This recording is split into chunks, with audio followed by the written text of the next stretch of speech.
ברוכים הבאים לתנועת הימין האמיתי, שמי חיים בן פסח. סרטון זה מוקדש לעילוי נשמות מלכה בת מאיר ואלגרה בת שלמה. בעקבות הסכמי אוסלו, הרב עובדיה יוסף הוציא היתר למסור שטחים תמורת שלום, ובתגובה הרב אליהו זיני הוציא ספר שנקרא ארץ חמדתנו, שהוא ספר מיוחד מבחינת הסגנון שלו, כי הוא כולל טענות מהפסק הלכה של הרב עובדיה, ומתחתם תשובות של הרב אליהו זיני.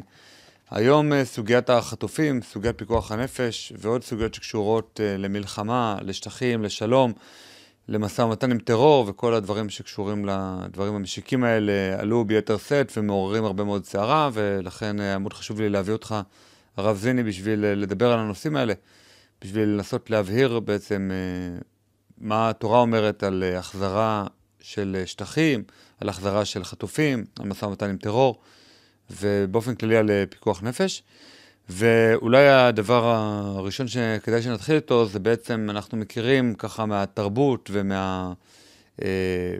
ומהתרבות של בעלי בתים, שרק עבור 3 מצוות אנחנו בעצם אמורים למסור את הנפש, עבור מוות של בן אדם אחר, עבור עבודה זרה ועבור גילוי עריות. ונשאלת השאלה, למה שנשיב את נפשנו, או למה שנסכן את נפשנו עבור ארץ ישראל, למה שנסכן את נפשנו עבור אולי לחימה, אולי עדיף לעשות משא ומתן עם טרור, וככה בעצם לשחרר חטופים במקום לסכן חיילי מילואים שיש להם משפחות בבית, או אנשים שהם לא במילואים ואין להם משפחות, הם ילדים. למה בכלל לעשות כל הסיכון המיותר הזה של חיי אדם? אם תרשה לי, לפני שהתייחס בדיוק לשאלה הספציפית הזאת שהיא באמת במרכז הדיון, אני חייב להוסיף מספר אינפורמציות הקשורות לספר הזה, לכתיבה שלו וכדומה. הספר, ציינת ב-94, פורסם על ידי במהירות גדולה, בגלל שזה היה ערב אוסלו ב', ורציתי לפני שהממשלה תחליט ללכת על אוסלו ב', אולי לעורר את הציבור פעם נוספת להתנגד לכל המהלך של אוסלו. לפני שאפרסם את הספר, אני גם נקטתי בלא מעט פעולות, ואחת החשובה לדעתי שיש לציין הוא שברגע שיוסי ביילין, שמעון פרס, מאחורי הגב של ממשלת ישראל בניגוד לחוק, כן, הלכו לרקום את ההסכמים האלו במרוקו, התבקשתי, וכאשר הגיעו ורבין הסכים ללכת לכיוון הזה, אפילו אם לא בהתלהבות גדולה, התחילו רבים להגיב ולומר, אסור לעשות דבר כזה, ארץ ישראל קודש וכדומה. דברים שבוודאי הם נכונים, מדויקים, משקפים את עמדת האמונה היהודית, אלא מה? כמו שקורה עד עצם היום הזה אצל יותר מדי רבנים ציוניים דתיים, הם משיבים תשובות הלכתיות תורניות שנכונות, אבל הן קבילות רק על ידי ציבור מאמין, ולא על ידי ציבור שהוא רחוק מאמונה. להגיד ליהודי כמו שמעון פרס או יוסי ביילין שארץ ישראל היא קודש, או לדבר עם קיר, אני לא חושב שהקיר יקשיב פחות. ולכן ערוץ 7 פנה אליי וביקש ממני אם אני מסכים להגיב לכל הטענות של השמאל. במשך 1.5 שנה, כל שבוע, בכ7-8 דקות, הייתי מדבר בערוץ 7 נגד הסכמי אוסלו, אבל דווקא בדרך אחרת שאני מזכיר פה, לא כדי להרעיף עליי שבחים חס ושלום, אלא כדי דווקא להדריך אולי רבנים צעירים יותר, איך לפעול בנסיבות מהסוג הזה. לא השתמשתי בשום טיעון הלכתי תורני, אלא בטיעונים הגיוניים, פילוסופיים, תיאולוגיים, היסטוריים, לא משנה מה, אבל טיעונים שאיתם נאלץ השמאל להתמודד. והדבר הזה פעל כל כך הרבה שפעמיים שולמית אלוני, בהיותה שרת החינוך, היא דרשה לסגור את ערוץ 7 בגלל השיחות שלי. אז זה אומר שאמרתי דברים נכונים. עכשיו, אחרי זה ראיתי שהרב עובדיה יוסף התבקש לפסוק הלכה דבר, ואת הפסק שלו הוא הציג אותו בכנס תורני במוסד הרב קוק. כל שנה בדרך כלל במוסד הרב קוק היו מקיימים איזה יום יומיים של דיון על איזה נושא, והוא הוזמן שם להרצות על הנקודה הספציפית הזאת, והוא התחיל, הוא אומר רבותיי, במילים הללו: אני באתי כאן כדי להציג את עמדתי, הרוצה לחלוק יחלוק. ישבתי שם, נכחתי, שמעתי, ואז עשיתי מה שאמר הרב, לחלוק. אבל לא בדרך קלאסית. ציינת שהכתיבה שלי היא שונה. לפני שאפרסם את הספר כבר הרב ישראלי גם כן כתב פסק נגד הפסק של הרב עובדיה יוסף, אלא מה? הוא כתב את הפסק הנגדי בסגנון תורני קלאסי, קרא. הרב עובדיה יוסף מציג את עמדתו על פי אילו שיקולים הנראים לו, והרב ישראלי הציג עמדה אחרת, אבל על פי שיקולים שונים או שעליהם הוא ניגש באופן שונה מהגישה של הרב עובדיה יוסף. זו דרך קלאסית. אני לא בא מאותה אסכולה, החלטתי לפסוק ולהגיב כפי שאבותיי היו מגיבים, ואני בא מיהדות צפון אפריקה שניגשת להלכה באופן שונה.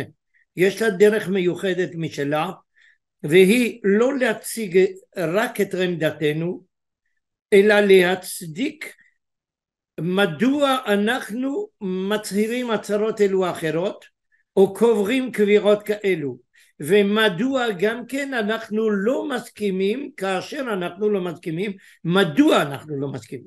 אין אנחנו מוכנים להסתפק בהצגת עמדה ייחודית שלנו, תהיה חשובה ונכונה כמה שתהיה, בלי להתייחס לצד שכנגד.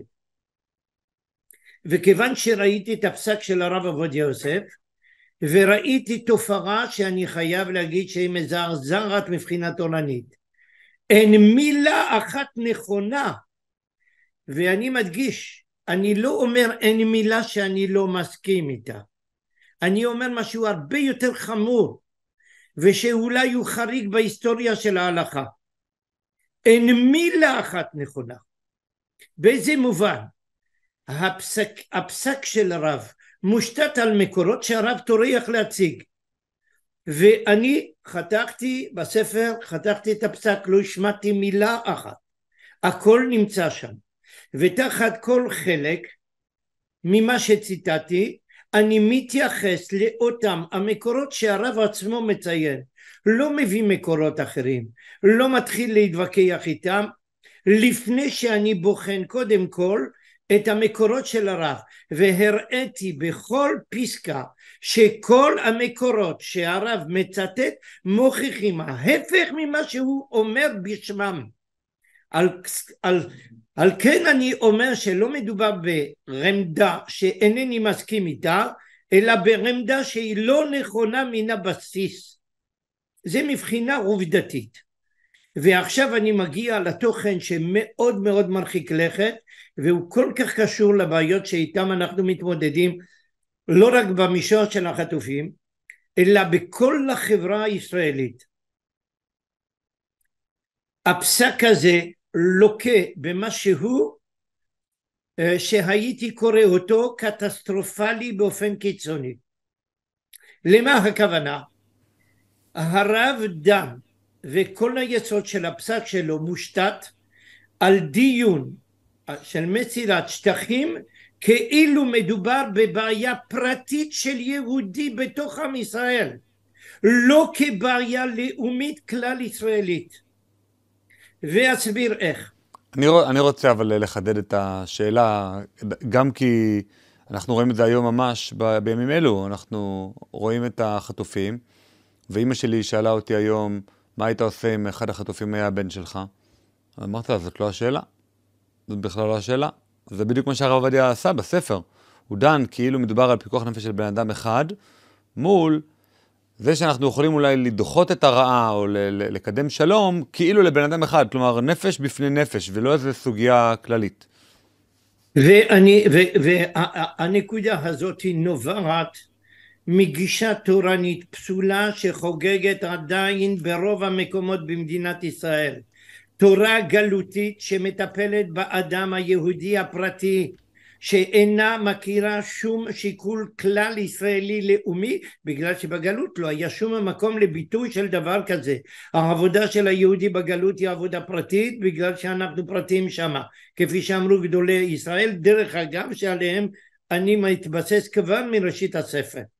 אבל אציין משהו עובדתי הקשור לרב עובדיה יוסף מאוד חשוב, מאוד חשוב, והוא הדבר הבא. לדוגמה, הוא כדי לדעת איך להכריע הוא הזמין אנשי ביטחון בכירים, אלופים בצה"ל בהווה ובעבר, מן הימין ומן השמאל. למיטב ידיעתי הוא הזמין 3 מן הימין ו3 מן השמאל. קודם כל לדעתי זה לא ככה עובדים. אתה מביא מראש בית דין שאיננו יכול להכריע, מה הולך? אתה לא יכול, זה לא ככה, אתה לא יכול לקבל ככה רמדה ביטחונית ברורה, אתה מקבל רמדות ביטחוניות נפרדות של אנשים נפרדים. אבל יותר מזה, כבר הראי לו בחייו של הרב, הראי לו מישהו בצדק את הדבר הבא.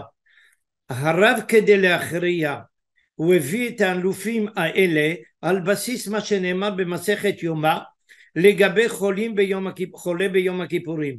יש רופאים שאומרים יש לחלל, אחרים אומרים לא לחלל, בסדר?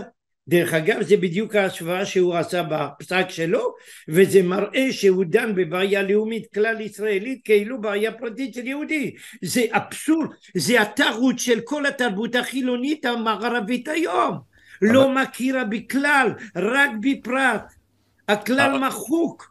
אני רוצה להקשות בשביל שהדיון פה יהיה כמה שיותר ברור. תן לי רק לסיים את העובדה. אבל רב לא יכול להכריע בלי רקע עובדתי. הוא חייב להבין רקע עובדתי כדי לפסוק את מה ההלכה במקרה העובדתי הזה. ולכן הוא מביא את אותם אנשי ביטחון כדי... אתייחס, אני קודם כל רוצה לגמור עם הטיעון הראשון, שתראה עד כמה גם לפי השקפתו של הרב, הוא לא בא בחשבון. מדוע? ההלכה אומרת ככה, יש חולה שאין אנחנו יודעים אם עליו יש חובה לחלל יום הכיפורים או לא. עכשיו, אז מה עושים? אם יש מצד אחד רופאים מומחים, מצד שני פחות מומחים, מה שאומרים למומחים וכדומה. אבל אם אין הכרעה, מה עושים? שואלים את החולה עצמו מה הוא אומר, הוא יכריע. והרב לא שאל את החולה, החולה זה עם ישראל, והוא התנגד לזה, והרב לא שאל אותו. אז קודם כל, גם לשיטתו זה לא עובד. זה דבר ראשון. דבר שני, בוודאי שאם הוא נשאל כחכם, עליו לתת משהו על בסיס עניינים הלכתיים. אבל אם כבר עניינים הלכתיים, אז בואו נלך להלכה. לא הולכים לחולה ביום הכיפורים. המלחמה שלנו עם החמאס, עם הטרור, איננו בעיה רפואית פתולוגית. היא פתולוגית אבל לא רפואית. היא פתולוגית אינטלקטואלית. אז זה מלחמה. עכשיו שאלה, העיקרון שמנחה את כל הפסק של הרב זה פיקוח נפש. אם הולכים פיקוח נפש דוחה את הכל. אסור לצאת למלחמה, אסור להתגייס לצה"ל, אין חייל שלא מסתכן. אז איך אתה אומר פיקוח נפש? פיקוח נפש דוחה את הכל. זה רק באדם פרטי, לא שייך באומה. וכי בן אדם שיוצא, עם שיוצא למלחמה, הוא יכול לצפות או לחלום שיצא בלי קורבנות? היו ניסים נפלאות אולי בזמן יהושע, עדיין לא זכינו להתחדשותם, אבל אין דבר כזה מלחמה בלי קורבנות. אז אם פוחדים מקורבנות, אסור לצאת למלחמה ואסור לשרת בצבא. והרב לא לקח את זה. נוסף לכך, הרב לא לקח לימוד מיהושע, ושכח שיש מצווה לכבוש את הארץ, ומעולם לא שמענו היתר למצוא שטח מארץ ישראל. אז מאיפה הוא מוציא את הפסק? דווקא מתוך המקורות התורניים. הכל מוכיח ההפך הגמור. דוד המלך אפילו על ביזיון של 2 משליחיו למלך ירדן, זה היה באותם הימים נקרא עמון ומואב, הוא מחק את עמון ומואב בלי רחמנות, רק על פגירה בכבודם של השליחים שלו. הוא יצא למלחמה על דבר כזה. ועכשיו ויותר מזה, יש הקלטה של הרב בתקופה או ערב ההתנתקות, שבו הוא מבטא בצורה חד משמעית, ודרך אגב אם תרצה את ההקלטה הזאת אני מעביר אותה, כי זה יהיה חשוב לציין את זה. ובהקלטה הזאת בצורה נחרצת מאוד חריפה הוא אומר, לבצע התנתקות זה יביא לשפיכות דם, אסור לשמוע לשרון, והוא אומר את זה בצורה מפורשת, והוא אומר זה יסכן את עם ישראל. מה השתנה? והוא מוסיף פרט אחד מאוד מעניין, שהוא אומר אם אנחנו ניתן להם להתנתק הם יתקרבו אלינו וזה ייגמר בטבח. הוא אומר את זה, זה ייגמר בטבח. ועכשיו אני שואל שאלה, והוא מוסיף פרט הלכתי הלקוח מסכת בבא מציעא. יש איזו הלכה מאוד מעניינת. יהודי אחד מחזיק קרקע, ומסיבות אישיות אלו אחרות מעוניין למכור את הקרקע הזו. עכשיו כמובן יכולים להיות כל מיני קונים, ונניח שמישהו גוי רוצה לקנות את הקרקע, אסור לו למכור, לא רק בגלל לא תכונם, אלא בגלל משהו אחר. שכניו בעולם החקלאי הם גם יהודי, הוא מביא גויים על ידם, הוא מסכן אותם. מה אומרת ההלכה? ההלכה אומרת שאם למרות האיסור ההלכתי אותו יהודי מוכר את הקרקע לגוי ונגרמים כתוצאה מכך נזקים ליהודים שמסביב, מי שמכר אחראי על כל זה. הרב מצטט את זה בהתנתקות, ומישהו מה נעלם ממנו בנוגע לכל אוסלו. מה קרה? הלא אתה כבוד הרב קירבת את כל האויבים אלינו, ולא רק זה, תחת השפרה של איזה פוליטיקאי ידוע, פרובלמטי ביותר, שמכר את כל הנשמה שלו כדי שאוסלו יעבור, הרב השתכנע שיש ללכת לכולה, ובניגוד לכל הבוחרים שלהם, בניגוד טוטלי. אז עכשיו הדבר הזה הוא מאוד מאוד חמור. אתם קירבתם, הלא זה מה שהביא את חמאס פה. מי הביא את כל המחבלים גם ליהודה ושומרון ובעיקר לעזה? זה אותם הסכמי אוסלו, שהשליח של הרב בכנסת הוא זה שנתן את ההסכמה בניגוד לכל הבוחרים שלהם. יש פה משהו מאוד בעייתי. אני מציע שבשלב הזה נעבור לסוגיה העקרונית של בעצם, אוקיי, איך בעצם אפשר להצדיק מלחמה? נכון, בסדר, אני יודע שיש תורה, אני יודע שיש פרשת כי תצא, אני יודע שאם הקדוש ברוך הוא הבטיח בברית בין הבתרים ארץ, אז ארץ לא נקנית בלי מלחמות, כל עוד העולם הזה לא משנה את טבעו וכל עוד טבע האדם לא משתנה. אוקיי, ברור, אבל זה מקורות, נקרא לזה, הלכתיים, התורה והסיפור שלה, של כי תצא וכאלה, זה מאפשר לי איזשהו ביסוס? מחילה, אתה מציג את זה בצורה חלקית, צריך להוסיף משהו הרבה יותר רציני. יש מלחמת מצווה בהלכה. מה זה מלחמת מצווה? אחת מהם זה כמובן הגנה של עם ישראל מיצר, בדיוק מה שאנחנו עושים בעזה, כן, כרגע. ויש מלחמת מצווה אחרת שקודמת, והיא כיבוש הארץ, זה מצווה. זה ציווי אלוהי. אז לא שואלים, לא שלא שואלים, כמובן צריך לעשות את הכל כדי שמספר הקורבנות יהיה המצומצם ביותר, זה ברור, ואין שום יהודי שחשוד בנקודה הזאת שלא יעשה כמיטב יכולתו, סליחה, מן השמאל או מן הימין, להגן על כל חייל, אבל זו מצווה, וכל אחד הוא יודע שיש סכנה של קורבנות, זה מצווה שהקדוש ברוך הוא מצווה אותנו. אז מה שייך לדון בכך? אז לא רק שלכבוש את הארץ זה מצווה, אם לכבוש את הארץ זה מצווה, כאשר אתה מוותר על הארץ, מה אתה עושה? אתה עובר רע ורע על דבר השם. אין יותר קיצוני מזה. אנשים שכחו שתלמידו המובהק של משה רבנו, שדרכו עוברת כל התורה שבכתב ושבעל פה, זה יהושע. מה רצה כל החיים שלו בהיותו מנהיג עם ישראל? 14 שנות מלחמה, זה הכל. שום דבר אחר אנחנו לא יודעים ממנו, חוץ ממלחמות. ומישהו ירער על כך להפך, בזה הוא תשובה. ואנחנו נענשנו 40 שנה במדבר, בגלל שכאנשים בעלי מנטליות גלותית, לא היינו מסוגלים לעבור ממצרים ישירות לארץ ישראל, כי אז היה מזמין עלינו מלחמה מיד. בדיוק כמו בקום המדינה. אז איך אומר הרמב"ם דרך אגב במורה הנבוכים? למה הקדוש ברוך הוא סובב אותנו מחוץ לתירוצים ולתשובות שניתנו כבר בתורה? הוא אומר, כדי שיצמח דור חדש במקום פראי, כדי שיהיו פראיים וככה יוכלו ללחום, לא עם מנטליות גלותית. ואכן נכון, ברוך השם, אנחנו מתברכים בדור שגדל פה, שמפגין היום איזה מסירות נפש רילאית, שאני כרב כבר משלושה ימים אחרי הטבח בשמחת תורה, אני צורק שמאז דוד המלך לא ראינו מסירות נפש כל כך נשגבה וכל כך נפלאה מצד החיילים שלנו. אז זה הדור שגדל פה, הוא מבין פה, הוא מבין שהייתה פגיעה לאומית קשה, השפלה שאין כדוגמתה, אכזריות שאין כדוגמתם, הוא החליט זה לא יעבור בשקט, זה רם בריא. אני לא אומר שהמנהיגות הצבאית היא ברמה של החיילים, אני חושב שרובה לא, הם מאוד מאוד למטה, אבל החיילים כולם האחרון שבהם הם 100 קומות מעל כל עם ישראל, אלו שבעזה. והדבר הזה הם מבינים, אף אחד לא מהסס, הם בעלי משפחות, הם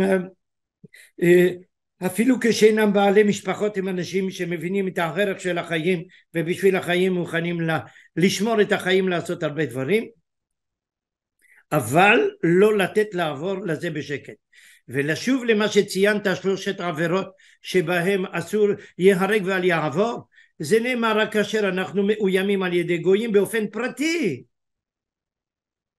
אם המומחים לצבא היו אומרים לרב עובדיה יוסף, כבוד הרב, אם אנחנו לא נוותר, תתפתח מלחמה שתמחוק מדינת ישראל, אז היה מקום לדון, אבל ברמה של כלל, לא ברמה של פרט, לא שיש פרטים שנופלים. ולתשומת לבך, בגלל שאמרת על החטופים של הערב ומה שאמרה אמך, הערב התבקשתי על ידי מישהו שאני לא מכיר, יש קבוצה של הורים לחטופים מסוימים שפונה ברגעים אלו לראש הממשלה, דורשת ממנו לא לוותר. הורים, זה לא אני, ברוך השם, זה הם, אני לא מקנא במקומם, לא מקנא באף אחד שנמצא בסיטואציה נוראה כזאת, שקרוב משפחה הוא נמצא שמה בשבי, אבל הם ביקשו שרבנים יחתמו נגד העסקה. אני חתמתי כמובן, כי שמה, ותסתכל פה, הם עשויים לשחרר עכשיו 50 חטופים, כאשר יש לנו יותר מ50 הרוגים. מה זה הדבר הזה? אתה יודע, אני אגיד לך משהו חריף, ייתכן שזה יגיע להרבה אנשים. יש לי ידיד ששימש כפרופסור בעל 2 קתדרות, אחת במתמטיקה ואחת בפסיכואנליזה בחוץ לארץ. הוא מסכים איתי בדבר אחד, שחסר במדינת ישראל 18 מיליון תושבים. מה זה? יש לנו 9 מיליון שלנו, צריך לכל אחד 2 פסיכיאטרים, אחד בימין אחד בשמאל. מדינה שמגיבה כפי שאנחנו מגיבים פה, בניגוד לכל היגיון שבעולם, לא היה ולא נברא אף פעם. ולכן כל הפסק הזה הוא גם המשך של מנטליות גלותית, בו אנחנו נציל כל אחד, אבל פה זה לא להציל, זה כל המלחמה. מי שנתן את ההיתר לוותר על יהודה ושומרון וכדומה, על אף שהחוק הבינלאומי אומר שזה שייך לנו, אז הוא קירב את האויבים אלינו, ואנחנו רואים את זה, פועלים לא רק בעזה אלא פועלים ביהודה ושומרון. עכשיו עוד פרט מאוד חשוב שאני מרגיש חובה לציין, בין הטענות של הרב בסוף הספר, אני מאוד מאוד קראתי על נקודה אחת, לא היסס הרב לגייס אפילו את האדמו"ר מסטמר כדי להצדיק את עמדתו. ריבונו של עולם, את החכם הזה שהתנגד בצורה כל כך קיצונית לכל הציונות, לכל השיבת ציון וכדומה, הוא יכול להיות בסיס לדון ולהכריע בבעיות כלל ישראליות של ביטחון של מדינת ישראל? איך יכול להיות דבר כזה? זה פשוט הזוי, אין מילה אחרת. אני אוסיף עוד פרט אחד. הרב הראשי לשעבר של חיפה, הרב שלוש זיכרונו לברכה, סיפר לי בשבת אחת שהיינו בעיר אחת, שהרב עובדיה יוסף שאל אותו את השאלה הבאה: מי זה שחולק עליי שמה בחיפה? הכוונה היה עליי. בסדר? הרב לא הכיר אותי, על אף שבצעירותי הייתי בשיעורים שלו, אבל הייתי במכלול אנשים, ואז הוא לא היה יכול להכיר אותי אישית. אז השיב לו הרב שלוש, כאשר שאלתי אותו מה כבודו השיב, הוא אמר לי: אמרתי לרב, כבוד הרב, זה דרכה של תורה. אם כבודו לא מסכים עם מה שכתב הרב זיני, שכבודו יחשיב. לא זכינו עד היום לתשובה, בגלל שהיה בלתי אפשרי לרב להשיב, כי אני לא פעלתי בדרך של הרב ישראלי, איפה שאני מציג רמדה שונה, אלא הראיתי שהמקורות שלו לא מחזיקים מעמד נגד הביקורת אפילו הראשונית ביותר. ולכן... אז בוא תרשה לי, אני אקריא איזושהי טענה של הרב עובדיה, ותנסה לענות לה בשידור חוזר, מה שנקרא. ולפי זה, הדבר ברור שלפי מצבנו הרוחני בזמן הזה, לכל הדעות אסור לנו לסמוך על הנס ולהיכנס בסכנת מלחמה עם השכנים הערבים. ואז הוא ממשיך ומצטט מקורות, זה בעמוד 107 בגרסה שיש לי, וגם הרוב שלו הודו לו לחזקיהו, יודו בזמן הזה לחזקיהו שהסכימה דעתו לדעת המקום, והן בשו"ת עמודי אור, שכתב שחזקיה סליק לי שמותר להציל עצמו ממון חברו, והוא הדין בממון הקדש, ואני יכול להמשיך, אבל נראה לי שאתה כבר יכול לענות. כן, אני אגיד לך קודם כל את הדבר הזה. ממתי פוסקים בבעיה קיומית על בסיס מצב רוחני? תתאר לעצמך שהיה בא חולה לפני רופא ועם דלקת ריאות, והרופא היה אומר: אני לא יכול לתת לו אנטיביוטיקה בגלל שהוא זקוק לפסיכולוג מסוים. נו, ריבונו של עולם, זה מגוחך דבר כזה. מה זה קשור? מי אמר שיוצאים למלחמה זה סומכים על הנס? למה נקרא סומכים על הנס? הפוך, זה בדיוק מה שהשבתי. אם אנשי ביטחון בכירים היו אומרים: רבותיי, כבוד הרב, מבחינה ביטחונית אנחנו לא מסוגלים להתמודד עם צבאות אחרים, אז בוודאי הייתה סכנה והיה מקום להיכנע. אבל זה לא המקרה. אבל אולי אנשי ביטחון אמרו לו את זה. אולי אנשי ביטחון אמרו לו: תשמע, אנחנו לא מסוגלים. רבין בזמנו, זה מה שהוא חשב. בגלל שהוא אומר שהיו 3 כאלו ו3 כאלו, וזה היה מתזה. אז זה ברור, הרב עצמו אומר את זה. אין שום שאלה בנקודה. הם לא אמרו לו את זה, וכל אחד, אף אחד לא טען את הנקודה הזאת. הם טענו בפניו טענות שחוזרות ונשנות על ידי שמעון פרס וביילין, שלטווח ארוך זה יביא שלום. ברוך השם, אנחנו ראינו את השלום הגובה רבבות הרוגים ופצועים. זה השלום. המציאות הוכיחה את עצמה כבר. מה יש לדון בכך? עד כדי כך שטוענים שהרב בסוף ימיו הוא חזר בו מהפסק. אינני יודע, כי יש אומרים ככה ויש אומרים בכל, לא משנה מה כרגע, אבל המציאות הוכיחה שכל הפסק לא עומד על כלום. המציאות מטפחת על פני הפסק עצמו. ולכן אין שום בשערה שאין שום איש צבא שאומר שאני יוצא למלחמה אם אין לי סיכוי. שום איש, לא שמאל ולא ימין. אז לכן לא, הטענה הזאת לא מחזיקה מעמד. באיפה סומכים על הנס? לא סמכו אף פעם על הנס. יותר מזה, אנחנו המדינה היחידה בתולדות האנושות מאז אדם הראשון שהחליטה לא פעם אחת אלא מאז הקמתה לוותר על מה שהיא כבשה כאשר היא ניצחה את אויביה. אין דבר כזה בתולדות האנושות בשום עם ולשון. כשרם ניצח את אויביו, הוא השתלט לפחות על חלק מהאדמה, צרפת על אלזס בצפון, על סבוע בדרום, על עוד משהו בכיוון ספרד וכדומה, רוסיה עם אוקראינה, תסתכל מה הם עושים עכשיו, ובכל מקום, ועיראק ואיראן בזמנו שהיו ביניהם, כשמדינה מנצחת אז היא שולטת. ולמה היא עושה את זה? לא רק בגלל שעכשיו היא כבשה את הדבר, אלא בגלל שזה הדרך היחידה להעניש את התוקף, ואנחנו היחידים שמנצחים ונותנים מתנה למנוצחים. איפה שמענו כזאת? אז בואו נדבר באמת על מה שהדיאלוג שלנו התחיל. הדיאלוג שלנו הערב התחיל בפסיקה הזאת, שאני כרגע שם אותה על המסך, ואז אני אקריא אותה גם שתהיה ברורה לכולם. זאת ההודעה שאני שלחתי לרב הערב.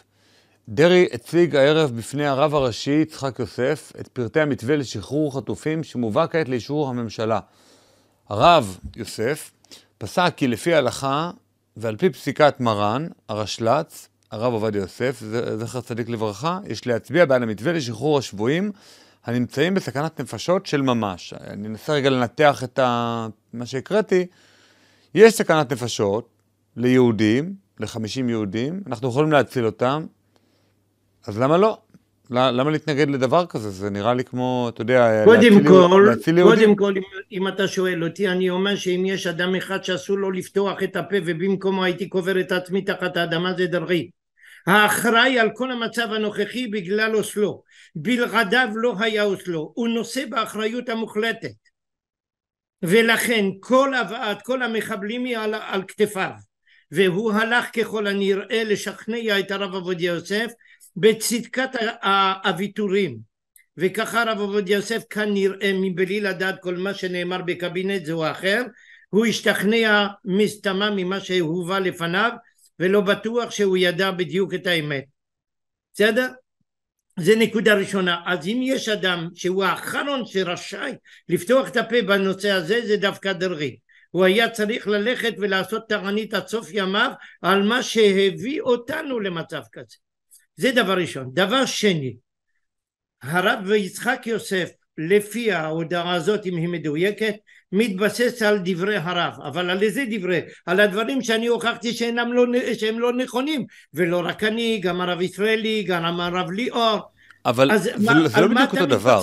זה שטחים תמורת שלום, הרי הספר נקרא ארץ חמדתנו, זה שטחים תמורת שלום. אתה אומר, על ארץ ישראל לא צריך לוותר בשביל להציל אולי כמה אנשים שלא יהרגו במלחמה, ופה זה חטופים תמורת, לא ברור תמורת מה. עוד פעם דאגה לפרטים, תוך התרלמות של הסכנה של כל החיילים שלנו. אם תהיה עכשיו הפסקת אש, כל החיילים שלנו, כל אנשי חמאס יתארגנו מחדש, או שיברחו, וכל המאמצים שנעשו ירדו לטמיון, וזה יסכן את מדינת ישראל. בכל המובנים של המילה, זה עוד פעם דאגה לפרטים, מול דאגה לכלל ישראל ולמדינה שלמה. אז זה נשאר אותה בעיה. אף על פי שלא מדובר בשטחים אלא בבני אדם. נוסף לכך, אני שוב כפי שאמרתי לפני כמה דקות, מדובר על 50 אולי 80 חטופים ששוחררו, אבל יש לנו כמעט אותו מספר של הרוגים. אם זה 50 יש לנו יותר לצד. אבל הם כבר מתו, אז ההשוואה לא ברורה. ההרוגים כבר מתו. לא, הקרבנו את זה, הקרבנו אותם כדי להציל את החטופים. ואז יהיה הקרבה כזאת של עשרות כדי לתת לחמאס לברוח. ריבונו של עולם, זה לא יאומן. זה לא יאומן הדבר הזה. אתה נותן פרס לחמאס אחרי שהוא שחט ורצח את האנשים שבאו, איך הייתי אומר, לפגוע בו כתגובה על מה שהם ביצעו בשמחת תורה. זה בעיה כללית וזה מסכן את כל העתיד. יישארו 10 ימים או 5 ימים החיילים בתוך עזה. אתה יודע מה זה, יש לי בקו ראשון שמה חתנים, בנים, נכדים, תלמידים. 60% של תלמידי ישיבה בקו ראשון, 80% של הרבנים בקו ראשון. הם יכולים לספר לך איך יוצאים אנשי חמאס מכל חור שאתה לא יודע אפילו על קיומו. אתה תשאיר את זה 15 ימים?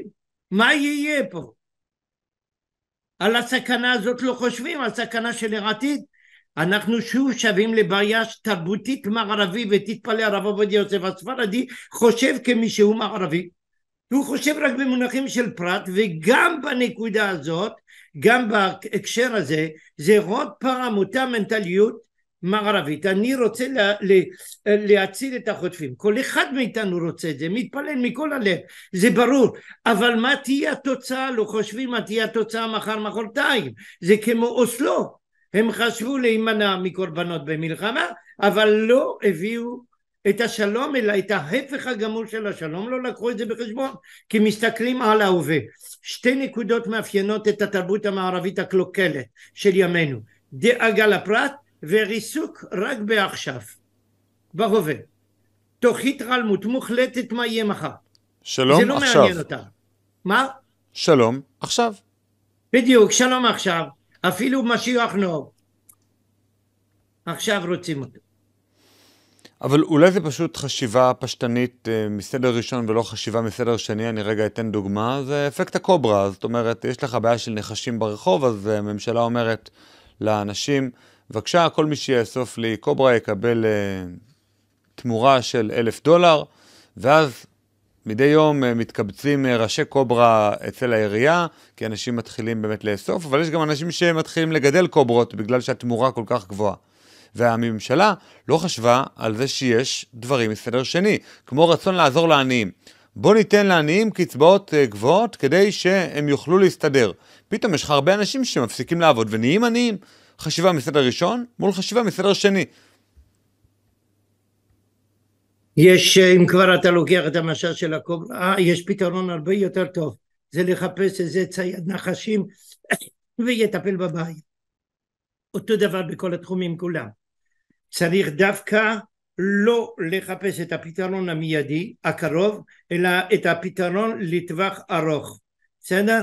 והפתרון לטווח ארוך זה תמיד הבעיה כוללת, וזה הנקודה. כדי לחשוב על מחר צריך מבט כללי על המציאות, על ההיסטוריה ועל הכל, מבט שכליל נרדר כליל מכל ראשי הממשלות אצלנו, חברי הממשלה, וגם המנהיגות הביטחונית.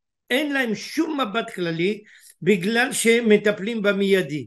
עובדה, כל מה שקרה הוא, איך הייתי אומר, מה שקרה בערב שמחת תורה, אם דנו לפי מה שהם מספרים עד 3 ו4 בבוקר, התלבטו, כן יכול להיות משהו קטסטרופלי או לא, והכריעו לשמור על השקט עכשיו. זה יותר טוב. ותשובה תורנית הייתה אומרת, סליחה, יש פה ספק חיים, ספק פיקוח נפש, שמה הולכים לחומרה, ולוקחים את האמצעים הכבדים ביותר, כדי למנוע שמחר תהיה קטסטרופה. וזה החשיבה היותר קולקטיבית כללית, שמזמינה גישה כזאת. אני לא חושב על מה שעכשיו יכול לקרות, אלא מה שיכול לקרות גם מחר. אז ראינו כן אמורים לעשות איזה שהם שיקולים של עלות תועלת, או כן אמורים באופן כללי לעשות שיקולים כאלה. השאלה היא מתי נכון לסכן חיילים ומתי לא נכון לסכן חיילים. רק על פי שיקולים ביטחוניים, כי בעסקה הזאת, בעסקה הנוכחית, תומך כל השב"כ, כל המוסד, כל צה"ל, תמימי דעים ממש פה אחד. אז אתה מביא אותי לידי כך שאני חייב להגיד את כל המצב הקטסטרופלי היום הוא בגלל החוסר שכל, כדי לא להגיד את הטמטום של המנהיגות הביטחונית, שהיא חושבת במונחים ערביים. תסתכל מה עושה בה, הוא הולך ללחום נגד אזרחים מסוימים ביהודה ושומרון. הוא לא מסוגל להבין שיש לנו מלחמה עם רם, בין אם אנחנו מכירים אותו כרם או לא מכירים בו כרם. הקבוצה, האוכלוסיה הזאת רואה את עצמה כרם, ועל תקן הרם היא לוחמת. ומה הולכים? הולכים ללחום נגד אדם ספציפי, עם פינצטה, באופן נקודתי. עוד פעם, המחלה המערבית. הם לא מבינים מה זה כלל. אנחנו מחלקות, אספר סיפור, לפני 10 בשנים לייבוביץ' מגיע לטכניון. ועם איך הייתי אומר, הדרך שלו להציג פרדוקסים, הוא הצליח תמיד להטרות כל האנשים. חוץ ממני, אם תסלח לי על הגסות רוח. והוא אמר להם, רבותיי, הוא שואל את השאלה הזאת, זה סיפור מסוף שנות ה-70, אני לוקח אקדח ויורה על ראובן, אני רוצח, אני לוקח אקדח, יורה על חייל סורי, אני גם רוצח, מה ההבדל? אף אחד לא ידע להשיב. עוד פעם, בגלל המנטליות, חסר את השכל של העולם המערבי שלא מבין בין פרט לכלל. זה דין רודף. ושאני יורה על אזרח. זה דין רודף אבל. בלי להגיע לזה. זה הגנה עצמית.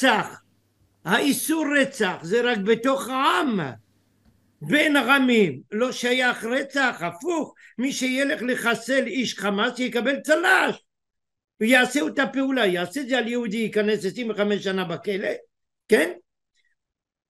אם הוא ימני זה 40 שנה, אבל, ואם הוא יורה בחמאס, הוא מקבל צל"ש, ריבונו של עולם.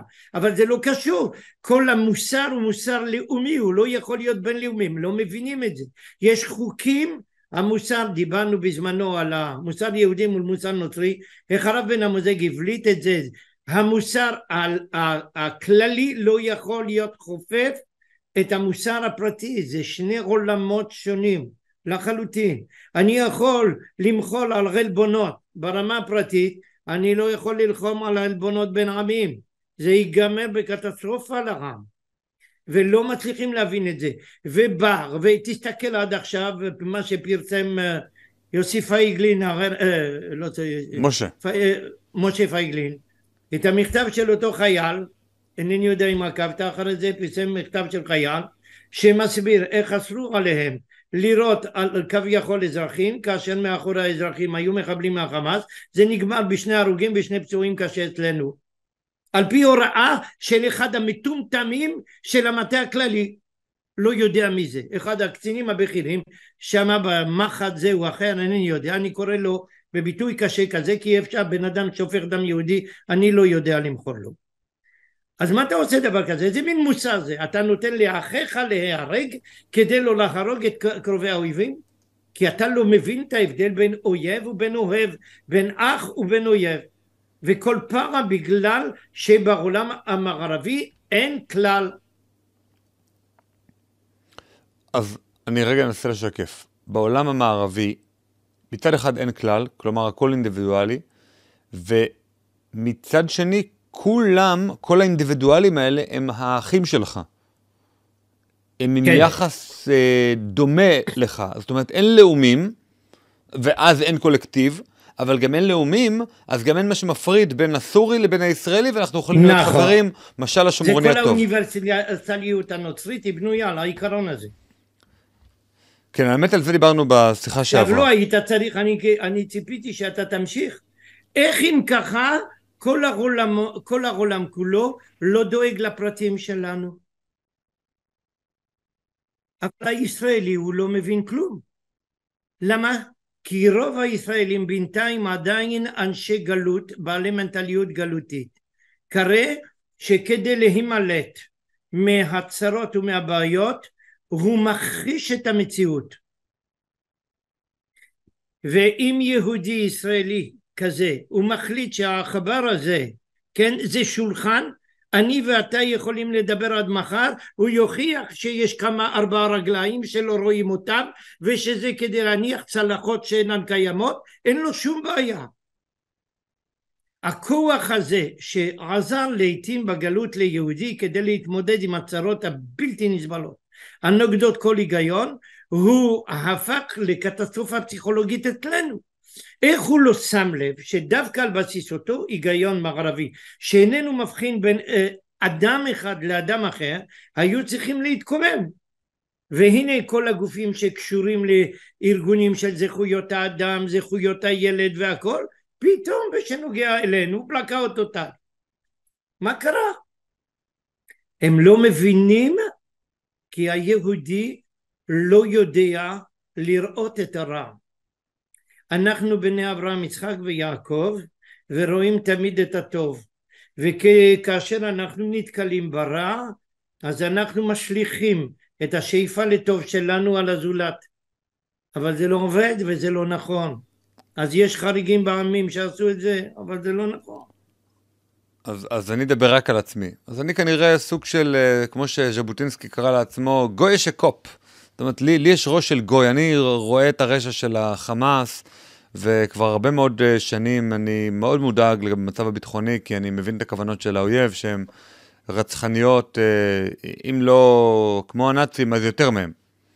אז מה הבעיה בי? תעשה לי ניתוח פסיכיאטרי רבני.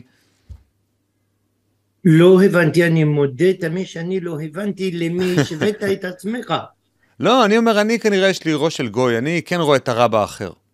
בחמאס, בכל האויבים שלנו, ברשות הפלסטינית. אז טוב, אם ככה... למה קיבלתי חינוך כזה גרוע? אני אשיב. דווקא הזדמן לי לפני הציבור בקהילה שלנו בישיבה, להסביר את הנקודה הבאה.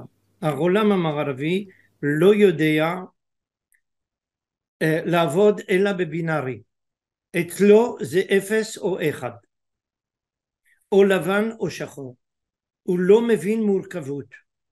הוא צורק שדווקא הוא מודע למורכבות, אבל זה הצהרה מן השפה ולחוץ ללא כל כיסוי. אתן דוגמה מעשית פשוטה. כשבעולם המערבי הנוכחי ובפרט בארץ מסתכלים על בן אדם, מתבוננים על בן אדם, מסווגים אותו תמיד חד גוני, או שהאדם הזה עדין או שהאדם הזה קיצוני, ואז הם לא מסוגלים להבין יהודי אמיתי, אני מרשה להגיד כמוני או דומה לי. מה הכוונה? יש רגעים שאני עדין, יש רגעים שאני חריף ותקיף, אבל מתי? זה בהתאם למציאות, להקשר. בשעה שאני רואה משהו חיובי, למה שאני אהיה חריף וקיצוני? שום סיבה, אדרבה ואדרבה. ואספר סיפור אחד. לפני שנים רבות, בהיותי עדיין בטכניון, הייתי מעביר שיעורים מחשבת לכל מיני ציבורים. בין היתר הייתה קבוצה של סטודנטיות ודתיות ביקשו שיעור רק לבנות, לא רוצות להיות עם בנים. בסדר, בשמחה רבה. יום אחד אחת מהסטודנטיות האלו אומרת לי, הרב, אני צריכה לפגוש אותך כי יש לי איזה בעיה שהייתי מאוד שמחה אם הרב היה יכול לעזור לי בבעיה הזאת. אמרתי, בשמחה, מתי את רוצה לבוא? קבענו פגישה, יום מסוים. נכנסה, העלתה בפני את הבעיה, נתתי את העצה שהייתי מסוגל לתת בנסיבות האלה, היא הודתה לי, קמה ויוצאת. בקושי יצאה וסגרה את הדלת, אני שומע דפיקות בדלת. אני אומר, נא להיכנס. מי נכנס? אותה בחורה. היא אמרה לי, הרב, אני שכחתי משהו. אמרתי, מה? היא אומרת לי, אני לא הכרתי אותך ככה. מה כוונתך? הוא אומר, אבל בשיעורים אתה תמיד תקיף. ופה דיברת איתי בעדינות. אז ירד לי בפעם הראשונה בחיים שלי את האסימון, שהיא לא מבינה את ההבדל בין מצבים שונים. בשעה שאני הבנתי שיעורים בהם דנתי בבעיות קשות, מורכבות ומלאות תסבוכות, הייתי צריך לחתוך בצורה חדה וברורה, ולכן ההתבטאויות שלי היו בהתאם לכך. אבל במשהו אישי, אנושי, למה שאני אהיה? אבל היא לא הבינה את זה. לכן לא, היהודי, מה שאמרת, זה שיהודי מגיב בצורה מאוד חריפה ורוצה להתייחס לחמאס בצורה קיצונית ביותר, הוא היהודי הנורמלי. אבל כשהוא חוזר לעם ישראל הוא צריך לשנות דיסקט. ואיפה זה כתוב? בפרשת כי תצא למלחמה. איך? בפרשה הזאת שכל כולה מוקדשת לענייני מלחמה, או לפחות ריקה תחילתה בענייני מלחמה, אנחנו מוצאים את המצווה הדורשת העדינות הקיצונית ביותר. שילוח, כן. מה זה עושה שם? האיש הזה בא אחרי יריות של כמה פגזים מה-75, אתה מבקש ממנו שיחוס על איזה ציפור מומללה שם שבקושי נכנסת ביד אחת? מה קרה? זה בדיוק החינוך של הקדוש ברוך הוא, החינוך התורני. כשאתה במלחמה, כי תצא למלחמה על אויביך, יש לך שם כללים, וכללים לפעמים קשים ודורשניים ביותר. כשאתה יוצא משם חוזר לאזרחי, אתה צריך להיות מסוגל לרחם אפילו על ציפור קטנה. ההפך הגמור, להחליף את הדיסקט. וזה היהודי האמיתי. על זה נאמר כי על דוד המלך, רדינו העצני אמרו, מה זה? דוד המלך איש קשוח ביותר, מסוגל לחתוך את האויבים שלנו לחתיכות בלי רחמנות, אבל בשעה שמדובר בבעיות פנים ישראליות, הוא מעדיף את הבריחה על פני מלחמת אחים. אפילו נגד הבנים שלו, ולא באשר הם בנים, אלא באשר זה ישראלים, לא מוכן שדם יהודי יישפך. הוא מעדיף לאבד את השלטון, את הכל, העיקר שלא תיפול דם יהודי על ידי יהודי. עם האויבים אין לו שום בעיה לרמות את הכל בדרך. והוא כתוצאה מכך איש האמונה הגדולה, מחבר ספר תהילים, המשורר הגדול, המכבד תלמידי חכמים בסתר, כפי שפוסק הרמב"ם, בפרהסיה איש קשור. אבל זה היהודי השלם האמיתי. דרך אגב, הוא למד זה מאברהם אבינו.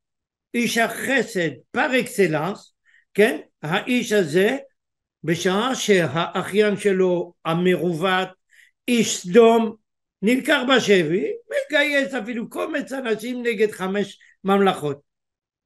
ללא פחד, ללא רתירה, ללא היסוס. החסד אסור שיחנוק את הדין, באותה מידה שאסור שהדין יחנוק את החסד. בגלל זה אנחנו לא בניו רק של אברהם או של יצחק, שכל אחד הוא מבליט מידה אחת, אלא של יעקב שהוא הסינתזה של שני הדברים גם יחד. בשעה שפוגש את האח שלו הוא מתכונן לשלוש אפשרויות, כידוע, אחת מהן מלחמה, אבל אם יוכל בדרך אחרת יעשה אחרת. אז אני אשאל שאלה אחרונה, ואולי יש פה עוד מי שרוצה לשאול, אם יש לה רב זמן לשאלות בסדר, אם לא אנחנו גם אני מוכן לשמוע שאלות. איך נרפאים מהמחלה הזאת? אני לא יודע, אני פעם הייתי חולה, אני חייב לומר, אולי אהבת האויב בדרך כזאת או אחרת, אבל עבר לי. איך מרפאים אחרים? לא יודע למה עבר לי אישית, אני באמת לא זוכר. אני אגיד, יש כמה דרכים. קודם כל, הדרך הבלעדית, בכל מקרה ובכל צורה, היא יכולה להיות רק חינוכית. או במסגרות חינוכיות של משרד החינוך, או לפחות בהידברות, בהפצת מאמרים, בהארת עיניים בצורה כמה שיותר רחבה, והיום רשתות מקלות על זה ומאפשרות לא מעט. אבל כדי להצליח צריך רק תנאי אחד מהצד השני, יושר אינטלקטואלי. אם אין יושר אינטלקטואלי אין מה לעשות, אנחנו מדברים עם קירות. אבל אני מאמין כרב באמונה שלמה שלפחות 90% של האוכלוסייה הישראלית היום מוכנה לשמוע את האמת. אני השארתי איזה פינה של 10%, לא בטוח שזה מגיע ל10%, אבל אני מאמין ש90% של הדור יכול ומוכן לקבל את האמת. יש מיעוט שלא מקיף יותר מ2-3% שמוכן להרוס את הכל כדי להיות צודק ושולט. אבל זה לא, הם מחזיקים עמדות כוח, עמדות מפתח, ולכן להם השפעה עצומה. אבל הרם איננו שם. היו פה לא מעט הפגנות, דרך אגב, על יד הקהילה שלנו, בגלל שיש איזה חבר כנסת מהליכוד ששייך לקהילה, מפגינים לפני הבית, הם באו בצורה קלנך. הם באו לפעמים בצורה מאוד אלימה, מאוד תקיפה, אבל בשעה שהתחלנו לדבר עם אנשים, או חלק מהקהילה התחיל לדבר איתם אישית, אחד על אחד, אנחנו שמענו מנגינות אחרות לחלוטין. אבל השורש נובע מכך, שמדינת ישראל קמה על בסיס חינוכי, ערכי, מוטרה שאין כדוגמתו. היא מחקה את כל העבר, ראתה בגלות את מקור הצרות. במקום להגיד שבגלות היו צרות, אמרו כל הגלות זה צרות. לא נכון. הגלות היא חייבה את היהודי להבין מה זה יהודי. כי צריך לדעת שעד הגלות הראשונה, במשך 1000 שנה בערך שהיינו פה, לא, כמעט שום יהודי חוץ מגדולי ישראל לא הבין בכלל מה זה להיות יהודי. רק כאשר יצאנו לגלות, האנטישמיות והעוינות הבלתי מוצדקת והבלתי מובנת פקחה את עינינו, והבנו שאנחנו נושאים על עצמנו מסר מיוחד במינו, ושאנחנו בעלי מהות שונה לחלוטין מכולם, ופועלים אחרת, מגיבים אחרת. אז כתוצאה מכך שילמנו מחירים אדירים, אבל אנחנו התחנכנו נכונה. הנה דרך אגב אפילו עובדה אלמנטרית שנוגעת. לפני 2000 שנה כשאנחנו היינו באי הסכמה לא הייתה לנו שום בעיה להביא אומה אחרת וצבא אחרת כדי לשחוט את האחים שלנו בחורבן בית שני לדוגמה. בסדר? היום אנחנו צועקים, אנחנו מחרפים, אנחנו מגדפים, אבל ברוך השם לא הגענו לשם. בגלל שנבנתה בכל זאת איזו תודעה של אחדות ישראלית עמוקה, נשמתית, פנימית, שדרך אגב בשעת הקיצוניות של המתח בתוכנו הקדוש ברוך הוא העריף לנו סטירת לחי בעוטף עזה, והאחדות פרצה החוצה בחזרה, התגלתה במלוא יופייה והיא התעצמה, ואנחנו צריכים להיות תפילה שהיא תמשיך לשרוד, או שלפחות לא תימחק כליל ולא תחזור אחורה לגמרי, על אף שיש שעושים את הכל כדי שנחזור אחורה. אבל נשוב, אנחנו חייבים להסביר לכולם מהות היהודי. הבעיה היא שעד עכשיו כל ההנהגה הישראלית הפוליטית רואה מדינת ישראל כמדינת מקלט. נגד זה לחם הרב קוק כאשר השיב לתפיסה ההרצליאנית שאנחנו בונים מדינת מקלט, הוא אמר לא. אפילו מר בגין עצמו לא היה צריך בשביל זה להיות תלמיד חכם. ב-77 כשהתמנה בפעם הראשונה כראש ממשלה הלך לאלון מורה מיד, החזיק ספר תורה והצהיר מאחורת הבחירות, אנחנו פה בזכות השבועה האלהית לאברהם אבינו לזרעך אתן את הארץ הזאת. אנחנו לא פה להימלט, אנחנו פה כדי להגשים חלום מטה היסטורית, שאיפה מטה היסטורית. אנחנו לא פה להימלט. מי שחושב שאנחנו פה נמלטים הוא חסר שכל, הוא חסר הבנה היסטורית. כל אחד מאיתנו, אני לימדתי באוניברסיטאות בצרפת, אני חייב להיות פה, אני יכול להיות שם להמשיך. באתי לפה למרות הבעיות, כן? המשכורת הייתה רבע והעבודה פי 5, אז מה? אבל לא באנו כמקלט, אם הייתי רוצה מקלט הייתי הולך למקום אחר. זה לא נכון. אנחנו פה לשם ההגשמה מטה היסטורית, כלל אנושית, ולא מקלט. אז בשביל, איך הייתי אומר, השגת מטרה נשגבה, צריך לפעמים להתאמץ ולעיתים חס ושלום לשלם מחיר לא פשוט, לא טריוויאלי. והערמים דווקא הם מבינים את זה יותר מעם ישראל, ולכן צריך להסביר את זה ולהסביר משהו, דברים אלמנטריים. אתן דוגמה אחת. האנושות משגעת אותנו דרך האום, יונסקו והכל, עם זכויות האדם. תשאל ישראלי, האם אתה יודע מי ניסח את זכויות האדם? אלא אם כן בן אדם בעל השכלה היסטורית ספציפית, אף אחד לא ידע להשיב. הוא מכיר את המושג. אבל מי שיש לו השכלה מינימלית, הוא יודע שאמנת זכויות האדם נוסחה ב-1791 בצרפת על ידי 5 צרפתיים. 3 מהם יהודים. 3 מהם יהודים. מי? לא זוכר, את השמות אני לא זוכר. אני יודע ש3 מהם יהודים. אפשר להסתכל בספר של דוקטור נהר, אשתו של פרופסור נהר, זיכרונם לברכה. יש שם את כל הפרטים על הנושא הזה. 3 אנשים. אם אתה שואל בן אדם, המהפכה הצרפתית שינתה את העולם כולו, כן? ואף אחד לא הולך לטרוח לספר איך הדבר הזה התגלגל, והם לא יודעים שהחוג שנקרא חוג היעקוביאנים, על עליו שהיה של גויים, כן, למרות השם, הכין את כל המהפכה, רובספייר וכו', על ידי מה? לימוד של המסמך התיאולוגי פוליטי של שפינוזה, של יהודי מעוות. זה הוא שעומד ברקע של בניין האנושות החדשה עם כל הבעייתיות שיש בתפיסה שלו האלילית, כפי שקרא אותה הרב קוק וגם הרב בן עוזי. בסדר? אז זה היהודים. עד כדי כך שהפילוסוף המפורסם ז'אן פול סארטר אמר, אי אפשר לבצע מהפכה בלי יהודים. ולכן צריך להסביר מי זה הרם הזה, שאנחנו שונים מכל רם ולשון. יש שאלה מאיתן קרני, כן. לגבי מה לדעת הרב הביא את מרן לתורנית, וכיצד זה מאיר את מפעלו באופן רחב. אני לא אגיד שחד שהוא סילב, כי זה לא נכון, זה לא יהיה נכון.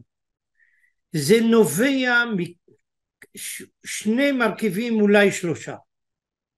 אחד מהם הוא ככה, הדרך פסיקה של הרב היא הייתה בנויה קודם כל מתחושה פנימית אישית כלפי הנושא הנידון, ועל בסיס התחושה הפנימית הוא היה מחפש מקורות לבסס את התחושה. הגישה שלו היא, איך הייתי אומר, מה שאני קורא רוורס. אני רוצה להגיע למסקנה מסוימת, בגלל שאני חושב שהיא צריכה להיות המסקנה כי היא הטובה, ואז אני מחפש הצדקה. בזה אנחנו שונים לחלוטין. פסיקה נכונה חייבת להגיד, בוא נשמע מה אומרים ברד ונגד כל חכמי ישראל, ועל פי זה להכריע, תהיה התוצאה שתהיה, תמצא חן בעינינו או לא תמצא חן בעינינו. והרב לא היה פוסק ככה, הוא היה כמעט תמיד הולך הפוך. דבר שני, הרב היה נתון לעניות דעתי ולהערכתי להשפעות של פוליטיקאים ידועים ומפורסמים מסביבו, שלדעתי קדחו לו בראש והציגו בפניו תמונה לא נכונה, לא נאמנה, שהרב לא היה יכול לדעת. והמרכיב השלישי זה החינוך החרדי של הרב. הרב לא חונך עליו שהוא ספרדי, הוא חונך על ידי, מילדותו, על ידי הרב פורוש הסבא, כן? והגישה החרדית היא כל כולה פרטנית, והיא לא מבינה שום דבר כללי, בגלל זה התנגדה לציונות. ולכן כל הגישה של הרב בכל התחומים היא תמיד פרטנית. אלו הם, זה לדעתי יש פה שלושה מרכיבים ששיחקו בהכרעה הזאת, ולמה הרב נטה מיד לכולה? דווקא בגלל זה היבט יהודי אמיתי. הוא לא רוצה לראות דם שפוך. אבל גם בגין לא רצה להיות דם שפוך, על זה הוא ויתר על הכל. זה אסון. אי אפשר להנהיג מדינה, להנהיג עם, בלי לקחת בחשבון שיש לפעמים מחיר נורא שאנחנו לא אוהבים לשלם. ואי אפשר להגיד אני פה מציל, כאילו אתה יודע זה, אם חס ושלום שריפה פורצת בבית ובן אדם הולך, אני אומר אני הולך להציל את הרהיט הספציפי הזה, נו ריבונו של עולם, מה עשית ומה עם כל הבית? אלו הם דברים שגרמו לרב להיות מנותף פה למסקנה לא נכונה מלכתחילה, ולכן לראות רק את הדרך איך אפשר להצדיק את ההצלה של פרטים בלי לקחת בחשבון את האומה. ניתן איזה תגובה שהיא סוג של עקיצה, לא ברור למה בנו הרב יצחק יוסף המשיך עם המסורת הזאת, אם הוא בגיל הרבה יותר צעיר, עוד כוחו במותניו, מדוע הוא נותן לפוליטיקאים כאלה ואחרים לא הוליך אותו שולל? לעניות דעתי זה לא קשה להבין מדוע, כי אם הבן יצהיר שצריך לגשת בצורה אחרת ממה שאבא אמר בתחילת דרכו, כן, לפני ההתנתקות, כן, הוא יצטרך להגיד לכל חוגים של ש"ס להפך מיד מעכשיו לעכשיו לציוניים ולהפסיק מחלוקת, וזה למחוק לא מעט ממה שש"ס הטיפה לציבור במשך הרבה זמן, על אף שהציבור רובו ככולו של ש"ס ומטבעו יותר מסכים איתי ממה שהוא מסכים איתו. ושאלה נוספת מאברהם כהן בורייב, זה מדוע רוב ההנהגה הישראלית חוזרים על אותם טעויות שוב ושוב, איך זה שלא התעוררנו מאז אני 7 חושב שאותה לאוקטובר? תשובה שאמרתי לפני כן היא פה, כי אם הם יקבלו את זה הם חייבים לשנות את הגישה, זה בדיוק הבעיה של השמאל, אותה בעיה בין השמאל ובין העולם האנטי ציוני יש אותה מחלה, אם יכירו באמת הם חייבים לשנות את האידיאולוגיה לפחות בנקודות מאוד מאוד רגישות, ואין להם עדיין את האומץ הזה, עליו שהרב יצחק יוסף לדוגמה לא היסס לרגע לשבח בצורה לא רגילה את המסירות נפש של החיילים שהוא פגש אותם בעזה וכדומה או באזור עזה, כן? לראות את המסירות נפש, ומתוך דבריו אנחנו חשים עד כמה הוא ממש היה נסער במובן החיובי של המילה, לראות את המסירות נפש הבלתי מסויגת הזו שהיא, איך הייתי אומר, לא מתיישבת טוב דווקא עם האידיאולוגיה של ש"ס, זה כאילו יש פה אנשים שלא מוכנים להקריב, הנה פה, הם מקריבים מעל הכל. אפשר לספר סיפור נחמד דווקא כדי לסיים, לפחות מבחינתי, אלא אם כן תהיה עוד שאלה. אתמול בערב התקיימה חתונה באחת החסידויות, שכחתי את השם של החסידות, לא משנה, חסידות מאוד מאוד יפה, מאוד נחמדה. הבן של האדמו"ר החסידי הזה, היא חסידות גדולה מאוד בירושלים, מיודד עם חתני שהוא אחד המלמדים בישיבה, אתה מכיר הרב אבנר אני משער, אז הוא הוזמן לחתונה, אבל הבן של הרב אבנר משרת בגולני בתוך עזה, אז הם הזמינו אותו לחתונה, כן? והם ביקשו, החסידים דרשו ממנו, אתה בא בבגדי צבא עם הנשק. היה מאוד יפה, כולם רקדו איתו וכולם שמחו איתו, ובסוף כל הריקודים ביחד איתו קם הבן של האדמו"ר לפני כל הציבור ואומר את הדבר הבא: רבותיי, דעו לכם, האיש החייל הזה פה הוא יותר צדיק מכולכם. למה? כי אתם מוסרים את נפשכם על דבר השם רק ביום, והוא עושה את זה גם ביום וגם בלילה.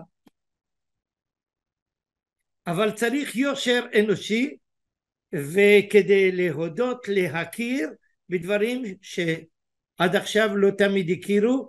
אני חש שיש איזו מהפכה שמתחוללת ומאוד לא מבוטלת, ויש שינוי כיוון של הרבה דברים שאנחנו צריכים דווקא לנתב לכיוון הטובה של מחר בכל כלל ישראל. ואפשר, אבל אסור לנו לפספס את ההזדמנות הזו לתת למלחמה המורכבת, המסובכת, הקשה הזאת, ועם כל מה שקרה, להתפספס. אסור. אנחנו צריכים לדאוג שכל הדברים היפים הנשגבים שהתעוררו פה, הם יבואו וימחקו לא מעט מחלוקות, לא מעט החלטות חסרות שחר, חסרות מוסר, בכל המישורים, בפוליטיקה, בצבא, בעולם הדתי ובכל מקום. כן. האמת היא שאפשר להגיד שחלק גדול מהקונספציה זו הפוזיציה. אלה הדברים האחרונים שהרב אמר, בעצם שאנשים לא מוכנים לוותר על העמדות הקודמות שלהם, בגלל שהעמדות הקודמות שלהם מעניקות להם את המקום הציבורי, את המקום החברתי, שנותן להם כבוד, שנותן להם מעמד. בשביל באמת להתכונן לשיחה הזאת, גם קראתי את ארץ חמדתנו לפני כמה שנים, כשלמדתי בישיבה של הרב, וגם קראתי את ערכים במבחן מלחמה שזמין ברשת. אז זה מאמר של הרב, הוא נראה לי פורסם בזרעים. מאלף, המאמר הזה נכתב כתוצאה ממלחמת לבנון הראשונה, כן. ומי שחירף אותי וגידף אותי בגלל המאמר הזה, זה לא פחות מעשה כשר. על דף שלם בידיעות אחרונות, הוא חירף וגידף אותי. היום מה שכתבתי שם זה מה שכל אחד, או הרוב המוחץ של העם מסוגל להגיד אחרי מה שקרה בעוטף עזה. אבל אני כתבתי את זה ב-83. מיד כשהשתחררנו ממלחמת לבנון הראשונה, אולי אפילו בסוף 82. וזה מראה דרך אגב על נקודה מאוד פרובלמטית. מדינת ישראל מבחינה אידיאולוגית ואינטלקטואלית תמיד מפגרת ב-30 או 40 שנה. וזה צריך לתקן, דחוף מאוד. וכל זה בגלל שהם חושבים מאוד במנטליות של גטו. מדינת ישראל בנויה כאיזה מין גטו, ולא חושבים על מה שמתרחש בחוץ. חייבים להכיר את העולם החיצוני. אז באמת רציתי להודות לך שהסכמת ככה בהתראה קצרה, ובאמת בנימה אישית התגעגעתי אליך. לא דיברנו הרבה זמן, ואנחנו צריכים לעשות את זה הרבה יותר, ותודה רבה. אני מודה לך שניתנה לי הזדמנות לדבר, אני מקווה שלא הוציא יותר מדי מהכלים הרבה אנשים, אבל מכל מקום כרב אני לא מוכן לוותר ולסגת. יופי. לא בשטחים ולא בדעות. תודה. תודה יפה, גם אז לכם. שערב טוב, להתראות. כל טוב.